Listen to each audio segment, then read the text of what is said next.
The number one reason survivors come forward, and the number one reason I came forward and filed a lawsuit, was because the guy who sexually abused me went on to sexually abuse other girls, and he was still working in a school 15 years later, and he was still working with kids, and there was nothing I could do to stop him. The only thing I could do was use the court system and use this lawsuit to say this is what he did to me, and use the discovery process to prove it. Because without it, it was just my word against his, and who was going to believe me? But the courts gave me validity. Who qualifies for a civil window? Anyone who was sexually abused in the state where the civil window is open. So if you're in California and it's a California civil window, if you were sexually abused in California, you qualify. In Arizona, if you were sexually abused as a child in Arizona, you qualify.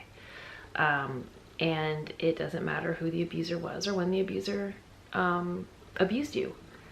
That's what the window does. It gives survivors a voice, because we know that survivors never stop abusing. Just because they're 50 or 60 or 70 or 80 years old, they don't retire. They will always find kids, and they will always find institutions that allow them access to kids. And that's why these civil windows are so powerful, because they allow survivors like me, like you, the voice to say, this person's a predator. And the civil justice system will allow me to get the evidence to say this person should no longer be around kids. And for me, it allowed me to get my dignity back. When I came forward, I did it publicly. I put my name on my lawsuit, but you don't have to. The beauty of the system is that you can file a child sex abuse lawsuit as a Jane or a John Doe, because child sex abuse victims are crime victims, and the system protects victims of crime, because the crime is never the child's fault. I used my name because it was very important for me to get my dignity back, because I was blamed for what happened to me, and I was blamed for what the perpetrator did to me and to other girls. And so it was really important for me to get my dignity back and to be able to own my story. But that's not the journey for other survivors. And so depending on each survivor's journey, that survivor can choose to be a Jane or John Doe, or that survivor can choose to use their name. But the system is very friendly to victims of crime, because child sexual abuse is never, ever the fault of the child. Is the system safe for survivors? Yes. Is it easy? No. Is it safe? Yes. I found that I was surrounded by support. I had to look for support. I had to find supportive people. But also the system is the civil justice system puts the power in the survivor's hands, unlike the criminal justice system, which can sometimes be a little scary. But it's safe. It may not be the decision for every survivor.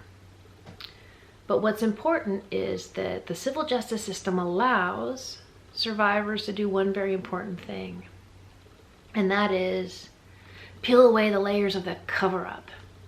Because for me, it was about the cover-up of my abuse that was hurtful.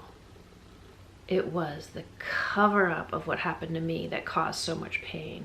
It was the cover-up that allowed him to go on and continue to abuse other girls, and then go on to other schools, and then tarnish my reputation when I wanted to make sure that other girls were safe, and I wanted to make sure that I got my dignity back.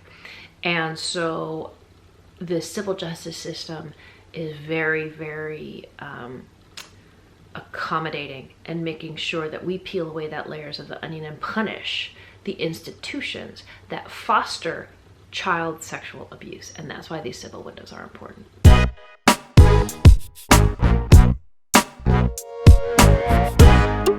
The number one way that we can keep children safe right now is to allow survivors the voice to expose predators who are on the street right now. Because when we do that, we put predators on notice that their victims will not be silenced. That's why civil windows are important. And that's why I encourage anyone who was sexually abused in a state with a civil window to really carefully consider coming forward, because you can save a child's life right now.